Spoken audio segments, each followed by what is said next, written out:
بسم اللہ الرحمن الرحیم۔ کس شان سے اللہ تعالیٰ نے اتارے ہیں محمد، کس شان سے اللہ تعالیٰ نے اتارے ہیں محمد، ہر دور میں ہر شخص کو پیارے ہیں محمد۔ حاضرین محترم، السلام علیکم ورحمۃ اللہ وبرکاتہ۔ میرے جیسا کم علم اور کم فہم طالب علم بھلا اس عظیم ہستی کی شان کے بارے میں کیا گفتگو کر سکتا ہے کہ جس کی عظمت خلق کائنات کی زبان قدرت سے یوں ادا ہوئی۔ وَرَفَعْنَا لَكَ ذِكْرَكَ، اسی مقام پر فرمایا اِنَّا أَعْطَيْنَاكَ الْكَوْثَرَ، تو کہیں یا ایھا المزمل اور یا ایھا المدثر کہہ کر خطاب فرمایا۔ حاضرین محترم، حضور علیہ الصلاۃ والسلام کی طیب زندگی کے دو پہلو، ذات مصطفیٰ اور صفات مصطفیٰ پر ہاتھ لکھتے لکھتے ساکت ہو گئے،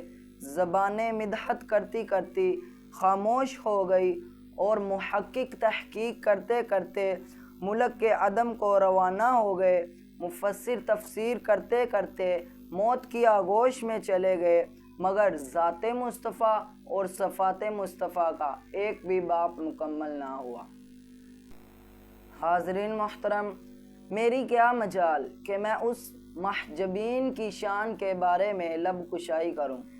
کہ جس کی دست اقدس کی ایک انگلی اٹھتی ہے تو چاند کو دو ٹکڑے کر دیتی ہے، جس پیکر نور پر طائف کی بستی میں ظلم کے پہاڑ ڈوبتے گئے، مگر زبان سے بد دعا تک نہیں نکلی، بلکہ باقول قلندر لاہوری دعا مانگی، الہی قوم کو چشم بصیرت دے، الہی قوم کو چشم بصیرت دے، بے خبر ہیں بیچارے تو انہیں نور ہدایت دے۔ حاضرین محترم، حضور علیہ الصلاۃ والسلام کی رحمت کا یہ عالم تھا کہ آپ نے حضرت عبداللہ بن عباس جیسے مفسر قرآن تیار فرمائے، جن کی تفسیر قرآن سے دنیا قیامت تک استفادہ کرتی رہے گی،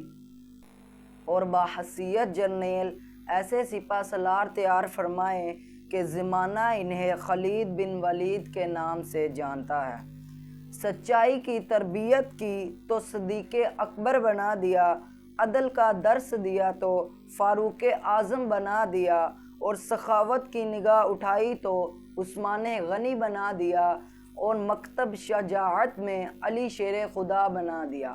آخر میں حضور علیہ الصلاۃ والسلام کی تعلیمات اور سیرت کی روشنی میں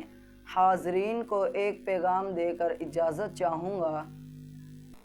کہ محبت کی نظر اہل وفا کی شان پیدا کر، کہ محبت کی نظر اہل وفا کی شان پیدا کر، بلندی اور پستی کی ذرا پہچان پیدا کر،